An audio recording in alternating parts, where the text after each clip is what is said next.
일단은 오늘 본문은요. 고린도전서 9장 19절부터 23절입니다. 우리 한번 같이 볼까요? 고린도전서 9장 19절부터 23절입니다. 우리 함께 지금 있는 자리에서 우리 합독하도록 하겠습니다. 준비 시작. 내가 모든 사람에게서 자유로우나 스스로 모든 사람에게 종이 된 것은 더 많은 사람을 얻고자 함이라. 유대인들에게 내가 유대인과 같이 된 것은 유대인들을 얻고자 하며 율법 아래 있는 자들에게는 내가 율법 아래 있지 아니하나 율법 아래 있는 자같이 된 것은 율법 아래 있는 자들을 얻고자 하며 율법 없는 자에게는 내가 하나님께서 율법 없는 자가 아니요 도리어 그리스도의 율법 아래 있는 자이나 율법 없는 자와 같이 된 것은 율법 없는 자들을 얻고자 함이라. 약한 자들에게 내가 약한 자와 같이 된 것은 약한 자들을 얻고자 하며 내가 여러 사람들에게 여러 모습이 된 것은 아무쪼록 몇 사람이라도 구원하고자 함이니 내가 복음을 위하여 모든 것을 해감은 복음에 참여하고자 함이라. 우리 사도 바울이 본인이 그 복음 전파를 위해서 얼마나 자신의 삶 가운데 많은 것을 잃어버리고 또 많은 것을 대가를 지불하고 또 그들을 한 명이라도 아무쪼록 한 사람이라도 그리스도의 복음 안에 들어오게 하려고 그가 얼마나 애썼는지에 대한 장면을 우리 여기서 볼 수 있는 것이죠. 자, 우리 마태복음 4장 19절을 우리가 함께 보도록 하겠습니다. 마태복음 4장 19절입니다. PPT 넘겨주시면 될 것 같습니다. 마태복음 4장 19절입니다. 네, 우리 다 같이 읽어볼게요. 그 자리에서 계속 읽으시면 돼요. 제가 성경 구절을 다 찾았거든요. 전도에 대한 것들을. 준비 시작. 말씀하시되 나를 따라오라. 내가 너희를 사람을 낚는 어부가 되게 하리라 하시니. 자, 우리는 예수님을 따라가기 많이 원하시죠? 그리고 예수님과 동행하기 원하세요. 그러나 주님이 마태복음 4장 19절 우리가 뭐라고 말씀하시냐면 나를 따라오라. 우리는 이게 너무 좋아요. 네, 주님 따라갈게요. 근데 따라오라는 것이 끝이 아니라 그 목적이 있죠. 내가 너희를 사람을 낚는 어부가 되게 하리라. 그러니까 우리가 주님을 따를 때 또 그리고 우리가 주님을 따름에 있어서 분리될 수 없는 게 뭐냐면 우리를 통해서 한 사람이 주님께로 돌아오는 것이에요. 그래서 사람을 낚는 어부가 되게 하리라. 마태복음 28장 우리가 19절을 또 볼게요. 자, 우리 같이 읽어볼게요. 그러므로 너희는 가서 모든 민족을 제자로 삼아. 그러니까 이게 주님의 대위임령이죠. 예수님께서 이제 부활 승천하시기 전에 부활하시고 승천하시기 전에 우리에게 말씀하신 거예요. 너희는 모든 민족으로 가라. 주님 제가 이렇게 살게요, 저렇게 살게요, 제 삶을 윤택하게 해주세요가 아니라 너희는 가야 한다. 어디로? 모든 민족에게. 어떤 민족이죠?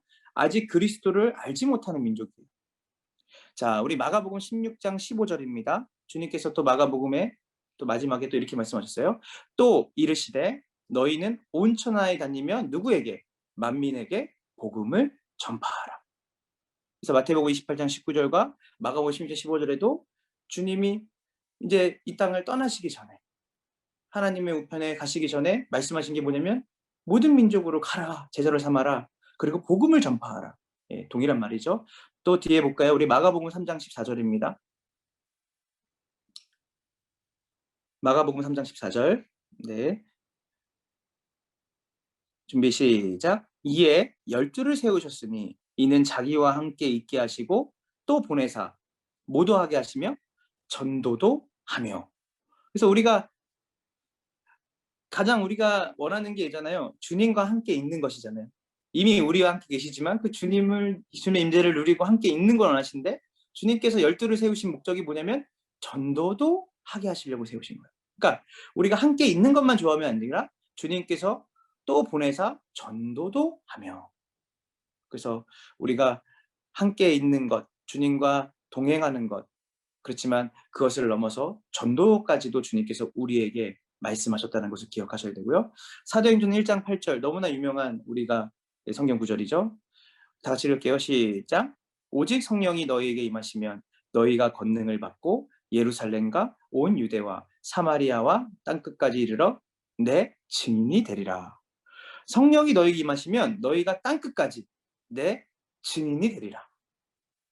그래서 성령이 오시면 성령 안에서 우리가 성령이 9가지 열매를 또 우리가 우리 통해서 맺어지고 동시에 우리 공동체 안에 사랑과 희락과 화평과 여러 가지의 그 열매들을 통해서 하나님 나라를 누리는 기쁨과 즐거움도 있지만 동시에 땅 끝까지 이르러 증인 삼으시는 그 하나님의 선교 또 전도의 그 명령도 있다는 것이에요. 자, 누가복음 우리 24장 44절 48절인데요. 우리 한번 다 같이 읽어볼게요. 준비 시작.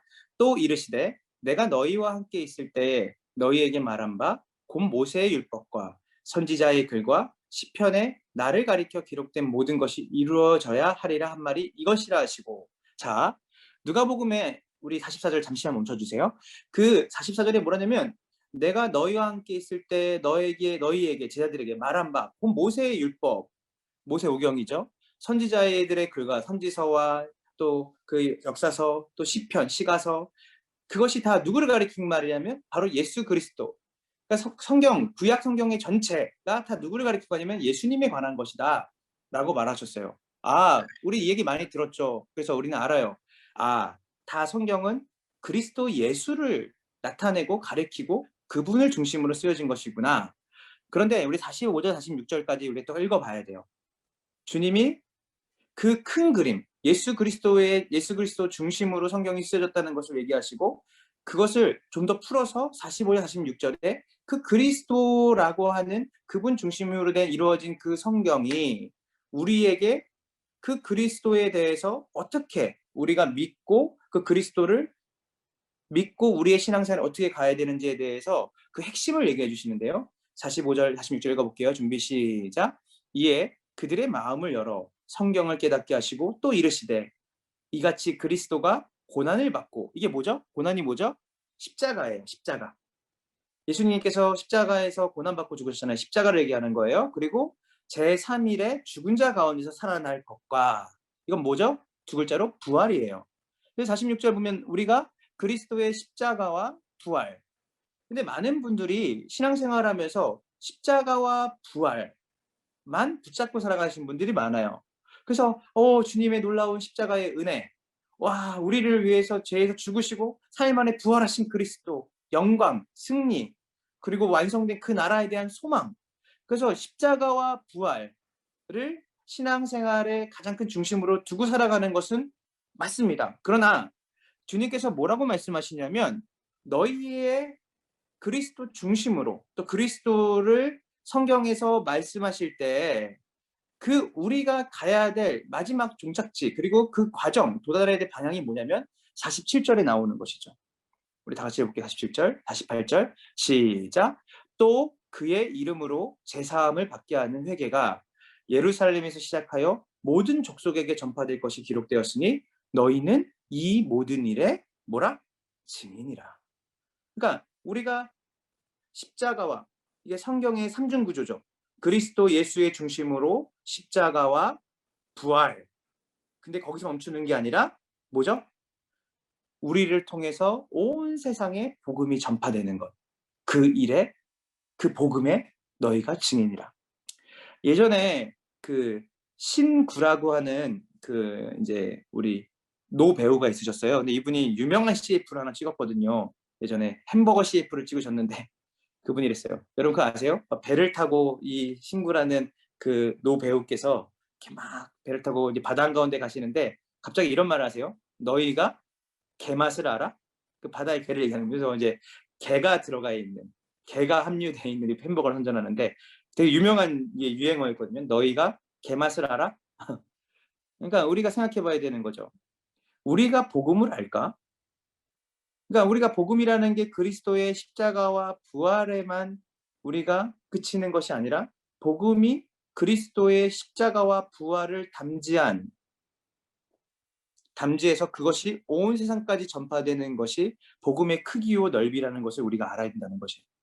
단순히 우리가 그리스도 십자가의 부활에 멈추는 것이 아니라 온 세상과 또 우리의 이웃과 또 우리의 믿지 않는 가정들, 또 가족들에게 복음이 전파되는 그 일에 주님이 우리를 복음의 증인으로 또 세우셨다는 것이죠. 자, 우리 누가복음 19장 10절입니다. 자, 다 같이 읽어볼게요. 준비 시작. 인자가 온 것은 잃어버린 자를 찾아 구원하려 함이니라. 예수님이 오신 목적은 뭐냐면 잃어버린 자를 찾으러 오셨대요. 내가 있는 곳에 내가 너희를 두겠다. 우리 잘 아시죠? 요한복음에 나오는 말씀이에요. 하나님이 있으신 그 자리에 하나님께서 이제 우리를 그 자리에 두시는 거죠.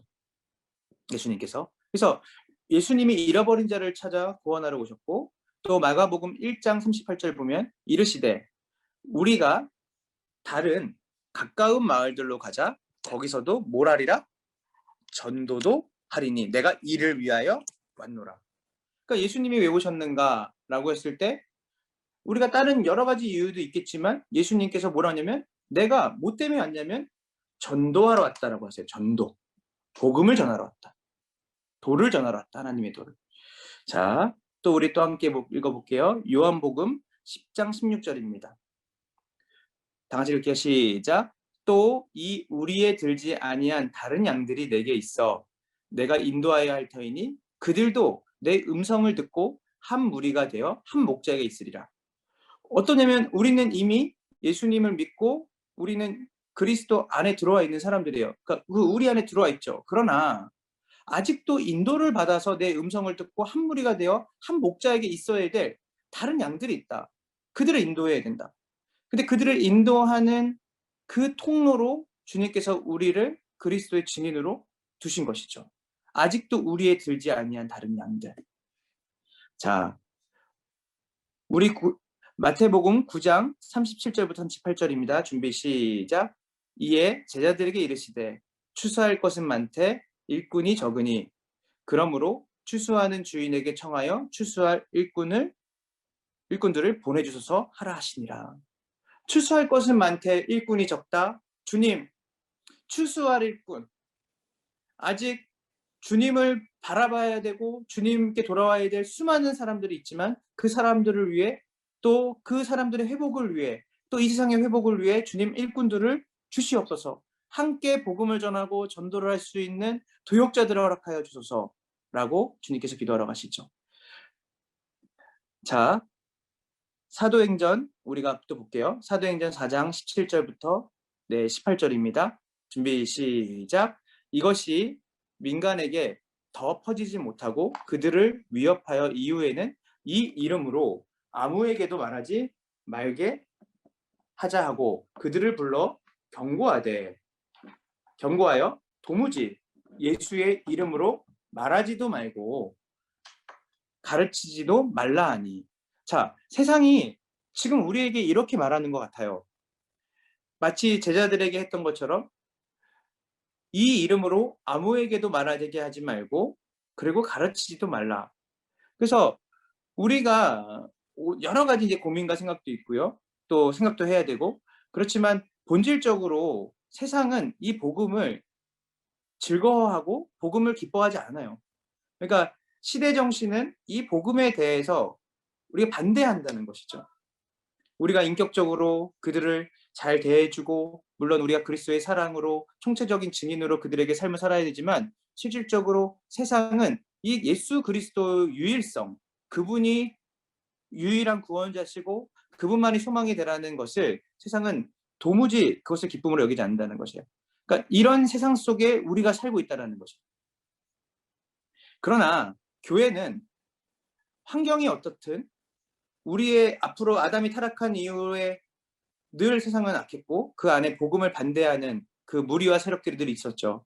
그러나 그런 세상 속에서 우리가 취해야 될 태도는 사도행전 5장 40절입니다. 우리가 함께 볼게요. 사도행전 5장 40절. 준비 시작. 그들이 옳게 여겨 사도들을 불러들여 채찍질하며 예수의 이름으로 말하는 것을 금하고 놓으니. 자, 그래서 그들이 사도들에게 채찍질해서 너네 다시는 예수님의 이름으로 말하는 것을 말하지 마 하고 놓았는데 이 뒤에 구절을 보면요 이렇게 나와 있습니다. 그들이 이 복음을 전하는 일이 너무나 합당하고 그 복음 때문에 자기들이 핍박받는 것을 오히려 기뻐하거든요.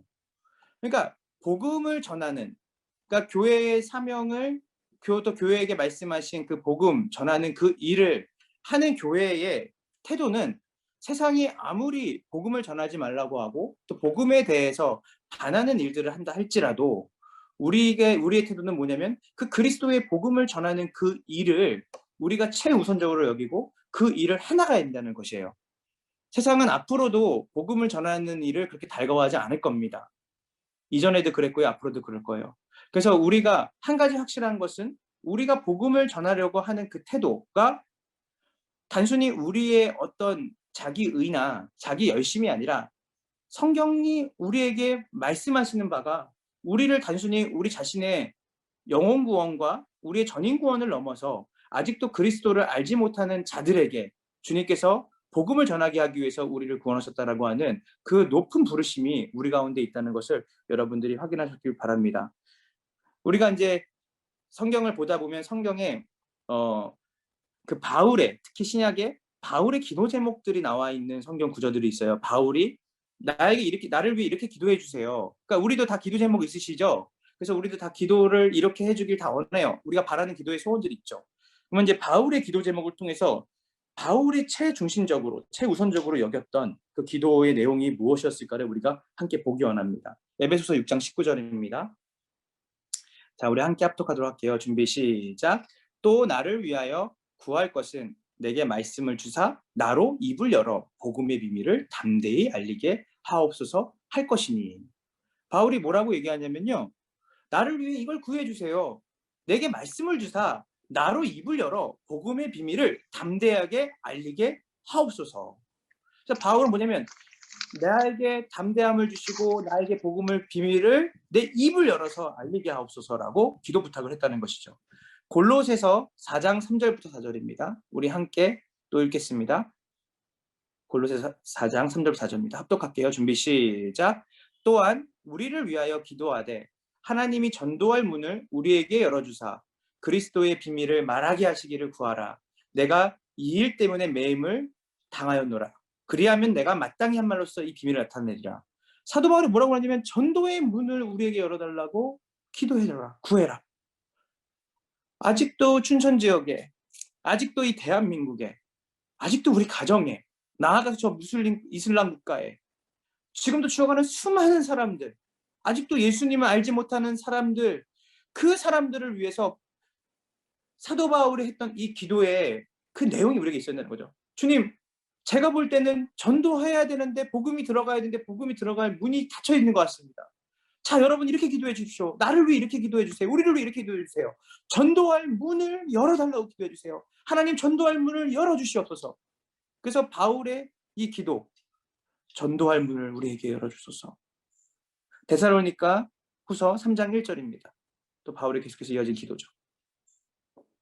끝으로 형제들아, 너희는 우리의 일을 위하여 기도하기를 주의 말씀이 너희 가운데서와 같이 퍼져나가 영광스럽게 되고, 형제들아, 너희 가운데 있는 그 하나님의 말씀이 이와 같이 그 복음이 필요한 곳에, 이 세상 가운데, 이 땅 가운데 영광스럽게 퍼져나가도록 기도를 해줘라 라고 바울은 얘기하는 것이죠.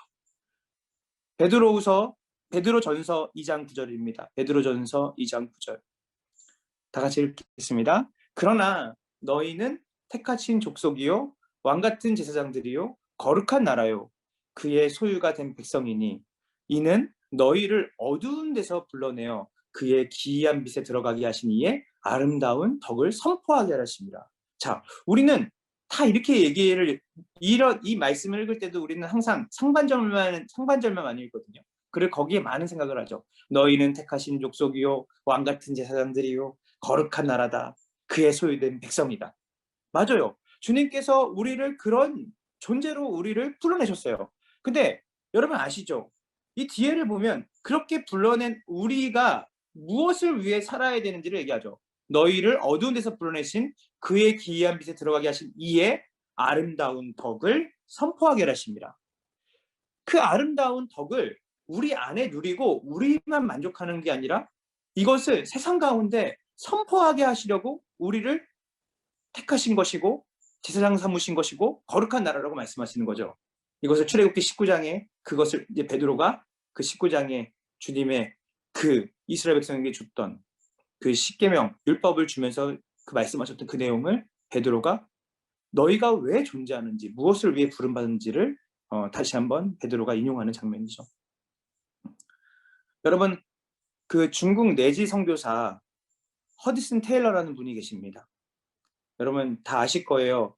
예, 우리가 초창기의 선교가 이제 선교사들이 선교를 할 때 해안가, 해변가 중심으로 선교를 하다가 특별히 허디슨 테일러가 그 해안가 중심으로 선교를 하다가 그 중국 내지에 얼마나 많은 아직도 예수를 알지 못하는 수많은 사람들이 있다는 것 때문에 가슴이 너무 무너지는 거예요. 그래서 이분이 그 중국 내지로 들어가면서 위험하죠. 왜냐면 해안가에 있으면 항상 위험이 있으면 그 배를 타고 또 떠날 수도 있고 여러 가지인데 중국 내지로 들어가게 되면 얼마나 많은 어려움과 또 이제 그 역경이 있는지 우리가 다 모르잖아요. 그렇지만 허스 테일러가 이런 얘기를 하죠. 수많은 그리스도인들이 요람 속에 묻혀 있을 때, 그러니까 우리의 크리스천 라이프 중요합니다. 그러나 그들이 그들만의 만족적인 신앙생활을 하는 그 요람 속에 묻혀 있을 때 수많은 불신 영혼들이 지옥에 들어가는 것을 나는 볼 수 없다. 이 말을 남기고 중국 내지로 들어가서 수많은 교회를 개척하고 또 거기서 많은 영혼들을 주님께 돌아오는 역할을 했던 허슨 세일러가 그 중국 내지로 들어갈 때 했던 말입니다. 여러분이 아실 수도 있고 모르실 수도 있지만 수년 전에 미국에서 가장 영향력 있게 커가는 그 젊은이들이 모였던 그 차세대, 미국의 차세대 복음주의 그 교회라고 말했던 그 교회의 담임 목사님이 계시는데 그 담임 목사님의 성함이 이제 프란시스 찬이라는 분인데 이분이 어, 조, 조기 은퇴를 하셨어요. 조기 은퇴도 아니죠. 그러니까 이분이 그 되게 젊은 나이에 갑자기 교회를 사임하셨어요. 근데 사임하시고 나서 이분이 왜 사임했을까? 많은 사람들이 이제 추측을 해봤죠. 아, 무슨 문제가 있나? 무슨 어떤 뭐 건강상에 뭐 이렇게 어려움이 있었나? 뭐 아니면 여러 가지 이제 추측을 했는데 이분이 사임하고 나서 몇 개월 후에 이제 전 세계에서 가장 큰 선교대인 어바나라고 하는 그 선교대회가 있는데 거기서 이분이 이제 주 강사로 오셨어요. 그때 이분이 자기가 왜 사임하게 됐는지에 대한 그 이야기를 그 설교 시간에 했죠. 우리 다 같이 한번 읽어볼게요. 준비, 시작. 이 놀라운 복음을 한 번이라도 들어볼 기회가 없는 사람들이 너무 많은데 여러분들처럼 이 귀중한 복음을 수백 번이나 들으면서 아무런 움직임이 없는 이들을 즐겁게 하는 일에 저는 지쳤습니다. 그러니까 이분이 이 고백을 하셨죠. 그때 그 어바나 선교대회 때. 그러면서 이분이 지금 하시는 일은 뭐냐면 복음이 필요한 지역에 또 그리고 복음이 들어갔지만 그 안에 여전히 복음의 그런 어떤 깊이 있는 복음의 정수를 모르는 그 지역들에 들어가서 그 복음 사역을 해나가고 또 전도하는 사역을 이분이 지금 계속 해나가고 계신 거죠. 자, 다음이요. 우리가 한번 지금 있는 자리에서 크게 한번 따라해봤으면 좋겠어요. 예, PPT 다음 넘겨주세요. 네. 자, 저도 크게 읽을 테니까 여러분들 크게 따라하세요. 그리스도가 없는 가슴은 선교지이고 그리스도가 있는 가슴은 선교사이다. 다시요. 그리스도가 없는 가슴은 선교지이고 그리스도가 있는 가슴은 선교사이다. 맞습니다. 그리스도가 없는 가슴은 다 선교지예요. 타문화권에만 선교지, 타문화권만 선교지가 아니에요. 저 이스라엘권만 선교지가 아니라 그리스도가 없는 사람들은 그리스도를 아직 만나지 못한 사람들, 아직 그 복음을 듣고 예수님께 돌아오지 않는 모든 사람들은 다 선교지예요. 그리고 여러분들이 이 복음을 갖고 있고 이 그리스도를 품고 있는 사람이라면 여러분들은 다 선교사십니다. 오늘 우리가 앞서 읽었던 본문을 우리가 함께 또 한번 읽어보도록 하겠습니다. 자, 준비, 시작. 내가 모든 사람에게서 자유로우나 스스로 모든 사람에게 종이 된 것은 더 많은 사람을 얻고자 함이라. 자, 20절. 유대인들에게 내가 유대인과 같이 된 것은 유대인들을 얻고자 하며 율법 아래에 있는 자들에게는 내가 율법 아래에 있지 아니하나 율법 아래에 있는 자같이 된 것은 율법 아래에 있는 자들을 얻고자 하며 우리 22절입니다. 약한 자들에게 내가 약한 자와 같이 된 것은 약한 자들을 얻고자 함이요 내가 여러 사람에게 여러 모습이 된 것은 아무쪼록 몇 사람이라도 구원하고자 함이니라고 해요. 여러분, 어, 세상에서 가장 우리가 귀한 사랑이 뭘까요? 귀한 사랑. 저는 예전에 생각할 때 주는 사랑이 가장 좋은 사랑이라 생각했어요. 내가 누군가에게 내가 가진 것들을 나눠주고 주는 것. 그래서 받는 사랑도 있죠. 받는 것도 사랑이 될 수 있어요. 그 사람이 주는 그 사랑을 받아주는 것만으로 그 사랑의 교감이 일어납니다. 그렇지만 주는 사랑이 가장 귀한 사랑이라고 생각을 했는데 성경을 읽으면서 깨닫게 됐어요. 예수님의 성육신, 하늘의 높은 보좌를 내려놓으시고 우리의 종의 형체를 입고 이 땅에 오신 우리처럼 되신 그 사랑. 오늘 바울은 얘기한 것이죠. 내가 그들처럼 된 것은, 된 것은, 된 것은, 된 것은. 그것은 바울이 창의적으로 생각했던 그런 어떤 전략적인 게 아니에요. 그 바울의 어떤 그 자기가 가지고 있던 기본적인 그 인품에서 나온 것도 아니에요. 바로 바울의 그 되는 그 사랑은 바로 예수 그리스도를 본받은 것이었죠. 그래서 가장 위대한 사랑은 주는 사랑이 아니에요. becoming love예요. 그들처럼 되는 것이에요. 그래서 여러분이 여기서 이제 여기 들어오신 분들 중에서 이제 반려동물들을 키우시는 분들이 있을 거예요. 반려묘나 반려견이나. 근데 여러분 너무 이쁘죠. 집에서 키우다 보면 막 옷도 우리가 사서 주고 또 사료 같은 것도 잘 우리가 좋은 거 먹이고 싶고 또 그리고 어디가 아프면 동물병원을 데려가서 접종도 해주고 그러니까 막대한 돈이 들어가지만 기쁘죠. 그리고 정말 왜 그렇게 하냐면 그렇게 주냐면 사랑하니까. 그런데 여러분 한번 다른 생각을 한번 해보세요. 아무리 그 반려동물이 너무 반려동물을 너무나 좋아하고 사랑해서 그 동물을 위해서 옷도 사주고 미용도 해주고 병원도 데려갈 수 있지만 만약에 내가 그 반려동물을 너무 사랑해서 내가 그 반려동물처럼 내 발로 걷고 그들과 같이 짖고 또 그들과 같은 그런 어떤 동물성을 가지고 살아가라고 한다면 누가 거기까지 가겠어요? 무슨 말이냐면 반려동물에게 사랑을 줄 수는 있지만 반려동물처럼 되고 싶은 사람은 없을 거예요.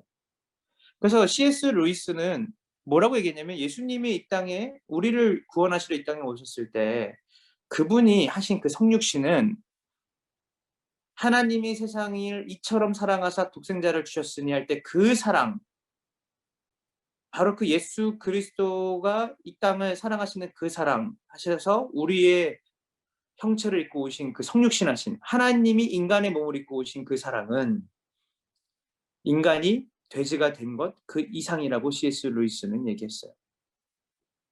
성육신적 사랑이죠. 되는 사랑. 여러분 그 혹시 디모데라는 분 알고 계시죠? 그 바울과 디모데 굉장히 그런 어떤 스승과 제자, 그 목회의 동역자였죠. 근데 그 여러분이 잘 아는 것처럼 16장에 사도행전 16장을 보면 바울이 이제 디모데에게 뭘 권유를 하냐면요. 디모데야, 너 할례를 받아라라고 얘기해요. 할례.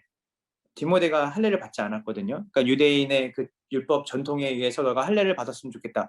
근데 참 우스운 거는 그 사도행전 16장에 디모데에게 할례를 받으라고 했던 바울이 15장에서는 뭐라고 말하냐면 이방인들에게는 할례를 요구하지 않기로 했어요. 왜냐하면 예수 그리스도를 믿는 것 외에는 구원을 위한 다른 헛된 부담을 지우지 않기로 결정하고 그것을 얘기했던 장면이 바로 그 앞장에 사도행전 15장에 있는데 아니 자기와 함께 동행하면서 복음을 전하려고 데려가는 디모데에게 할례를 요구하는 거예요. 이거는 굉장히 앞뒤가 안 맞는 말이잖아요. 앞에서는 예수 그리스도 중심으로 우리가 구원을 받는 거지 그 할례를 받는다고 구원받는 게 아닙니다 했는데 왜 디모데에게 할례를 받으라고 했냐면요. 실제로 그 디모데가 복음을 전해야 될 대상이 그 할례를 받은 그 디모데를 통해서 복음을 듣는 것이 좀 더 그들의 마음을 복음을 받아들이는 입장에서 더 효율적이고 또 그들이 그 복음을 대해서 열 수 있는 길이었기 때문이에요.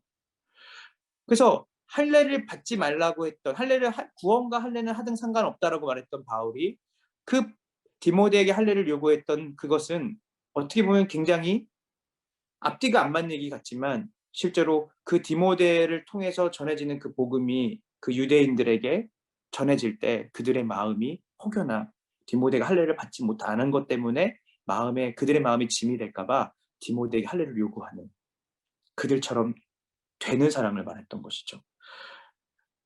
그리고 여러분이 이제 그 신약 성경을 이제 특히 바울 사신을 유심히 보면 또 사도행전을 보면 바울이 이방인과 유대인을 가리지 않고 복음을 전하잖아요. 그런데 이방인에게 복음을 전할 때는 성경을 단 하나도 인용하지 않아요. 구약을 인용하지 않습니다. 그런데 이방인들에게는 복음을 전할 때 성경을 다 하나도 인용하지 않는데 또 유대인들에게 복음을 전할 때는 구약을 또 하나님의 말씀을 굉장히 많이 인용을 하죠.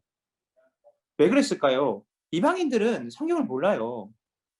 이방인들은 그 하나님의 말씀을 모른단 말이에요. 그렇기 때문에 그들에게는 그들의 사고와 또 그들이 가지고 있는 세계관에 어떻게든 그들과 접촉점을 만들어서 그들에게 복음을 전하기에 애쓰는 바울의 그들처럼 되는 사랑이 있었다는 것이고요. 또 유대인들에게는 그들이 익히 알고 있었던 그 하나님의 말씀이 결국은 예수 그리스도를 통한 구원이라는 것을 말하기 위해서 유대인들에게는 사도 바울이 굉장히 많은 구약 성경을 인용하는 것을 우리가 볼 수 있어요. 이방인에게는 이방인의 모습처럼 됐죠.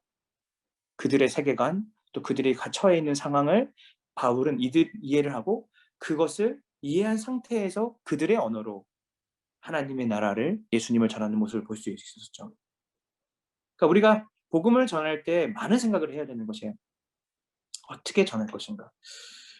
제가 그 목회 상담을 이제 목회 상담 수업을 이제 들으면서 그 교수님이 했던 말이 기억이 나요. 우리가 생각할 때 경청은 뭐라고 생각하죠? 우리가 복음을 전할 때, 전도할 때 굉장히 중요한 건 뭐냐면 경청입니다. 근데 이 목회 상담학 때 이 교수님이 하신 말이 뭐냐면 우린 보통 경청을 듣는 것이라고 생각해요. 듣는 거 잘 들어야지. 그러나 경청은 이분이 말씀하셨어요. 경청은 듣는 것이 아닌 말하는 사람의 마음을 보는 거예요.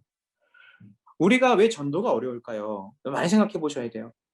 그러니까 우리가 가정에서든 또 그리고 우리가 지역 사회에서든 또 우리 주변에 있는 우리의 또 다른 또 이웃들에게 다가갈 때 우리가 그들처럼 되는 것보다는 그냥 우리가 가지고 있는 것을 주기 원해요. 야, 이걸 너가 받아야 돼, 받아야 돼. 내가 너 사랑해서 이거 주는 거야. 그러나 우리가 깊이 생각해야 될 부분이 있다는 거예요. 그들은 어떠한 삶의 태도로 살아가고 있을까? 또 그들은 어떠한 고민과 어떠한 걱정과 근심을 가지고 살아갈 수 있을까?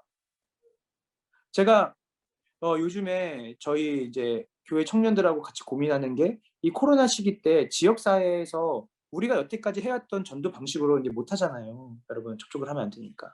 그러면서 이제 우리가 어떻게 복음을 전할까를 고민하는데 어렵지 않았어요. 왜 어렵지 않았냐면 저희 교회 주변에 그 소상공인들이 많았거든요. 그러니까 자영업자들이죠.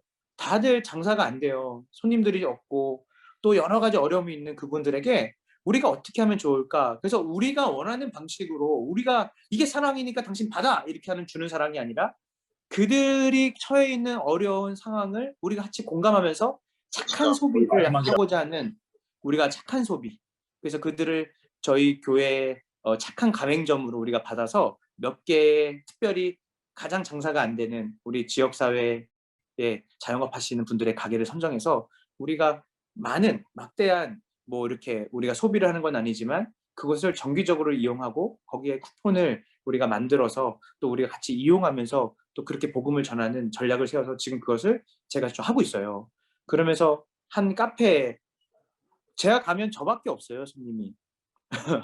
늘 토요일 날 교회 내려가서 오전에 가면 오전부터 오후 3시까지 그 넓은 공간이 저밖에 없는 곳에. 근데 제가 거기서 4개월, 5개월을 가면서 이제 커피를 또 이제 팔아드리고 또 제가 했던 건 다른 것이 아니었어요. 그분에게 이렇게 코로나 때문에 많은 어려움을 갖고 계시죠. 그리고 아이고 여기 월세 내는 것부터 시작해서 지금 또 얼마나 많은 또 재정에 대한 부분들이 걱정과 고민이 되시겠어요 했는데, 그래서 그리고 나서 제가 인제 매주 갈 때마다 "제가 기도하고 있습니다." 그리고 커피를 팔아 드리고 또 "힘내세요." 했는데 이분이 이렇게 말씀하시는 거예요. 목사님이 다니시는 교회에 제가 가고 싶다는 거예요. 근데 제가 놀랐어요. 저는 그분에게 복음을 막 직접적으로 전한 건 아니고, 제가 생각했던 건 뭐냐면 이 힘들고 어려운 처지에 있는 이 분들에게 어떻게 하면 이분들의 마음과 이분들의 상황을 공감해 주고 그들처럼 되어서 그들에게 그 사랑을 내가 나타낼 수 있을까? 그 고민을 갖고 그분들이 파는 커피 제가 돈 주고 제가 먹고, 다만 그분들의 마음을 알아주는 것. 5분 이상 얘기해 본 적이 없거든요, 갈 때마다. 그렇지만 그분이 나중에 저희 교회 집사님, 권사님들에게 말했을 때 저희 교회 청년들을 그렇게 칭찬하시는 거예요. 올 때마다 자기에게 안부를 묻고, 그리고 자기의 삶을 이해해 주고, 그리고 그분들 때문에 자기가 소망을 얻어서 지금까지 문을 닫지 않고 지금까지 이렇게 왔다는 거예요. 너무 고마워서 자기가 교회 안 나간 지 수년이 됐는데, 그리고 이제 교회의 발걸음을 자기가 끊었는데 다시 교회를 가겠습니다는 소식을 제가 얼마 전에 들었어요. 그래서 우리가 주는 사랑이 아니라 되는 사랑으로 우리가 접근할 때, 그리고 그 예수님이 우리에게 보이신 그 사랑을 가져갈 때 여전히 그 복음 전파가 어려운 게 아니라 그 복음 전파의 그 현장이 우리에게 얼마나 많이 열려 있고, 또 그 사랑으로 우리가 다가갈 때 얼마나 많은 사람들이 그 복음의 그 강력한 은혜를 우리의 말과 우리의 삶을 통해 경험하는지 모르겠습니다. 예, 우리 또 넘겨 주시겠어요? 네, 여러분 이분 아시죠? 에릭 리들이라고 하는 유명한 선교사신 선교사님이세요. 근데 여러분 이분이 원래는 그 달리기 선수였잖아요. 그래서 되게 유명한 달리기 선수였는데 이분이 쓴 책이 인제 또 영화로도 만들었죠. 불의 전차. 그리고 인제 얼마 전에는 그리고 그 후라고 하는 에릭 리들의 일대기가 나왔어요. 근데 이 에릭 리들이 제8회 파리 올림픽 때 여러분 잘 아시는 것처럼 그 나라의 대표로 그 올림픽을 나가서 결승전까지 올라갔습니다. 그런데 결승전에 올라갔는데 이분이 그 결승전에 올라가면 얼마나 영광스러운 일이에요, 올림픽에. 근데 이분이 정작 결승전에서 뛰지 않았어요. 근데 그 이유가 뭐냐면 저는 주일에는 뛰지 않습니다. 그 결승전이 열리는 그 날이 주일이었던 거예요. 들으면 우리가 볼 때 우와 대단한 믿음이다. 이분 대단하다라고 말할 수 있죠. 그러나 이분이 여러분이 인제 이 달리기 선수를 은퇴하고 나서 나중에 중국 선교사로 가십니다. 중국 선교사로 가는데 이분이 아까 뭐라고 말했죠? "주일에는 뛰지 않겠습니다." 그래서 올림픽 금메달도 또 금메달 강력 주자였는데도 자기가 그 금메달을 포기할 정도로 그 주일 성수에 대해서 강하게 얘기했던 이분이 그 중국 가서는 뭐 했는지 아세요? 매 주일마다 애들하고 달리기 했습니다. 매 주일마다 뛰었어요. 무엇 때문에 뛰었을까요? 그 주일학교 아이들이, 그 중국에 있는 아이들이 같이 달리기를 하면서 놀아주면서 이 아이들이 어찌 됐든 한 명이라도 예수님을 알 수 있는 그 길이 열릴 수 있도록 주일마다 뛰었다라고 하는 자서전을 읽으면서 제가 얼마나 많이 울었는지 모르겠습니다. 복음을 위해서 그들처럼 된 거죠. 그들의 모습으로 같이 놀아준 거죠. 자기가 어떤 원칙이 있더라도 그 원칙도 한 사람이라도 복음을 알 수 있다면, 한 인간이라도 한 영혼이라도 주님께 돌아올 수 있다면 나는 얼마든지 뛸 수 있습니다. 라고 했습니다.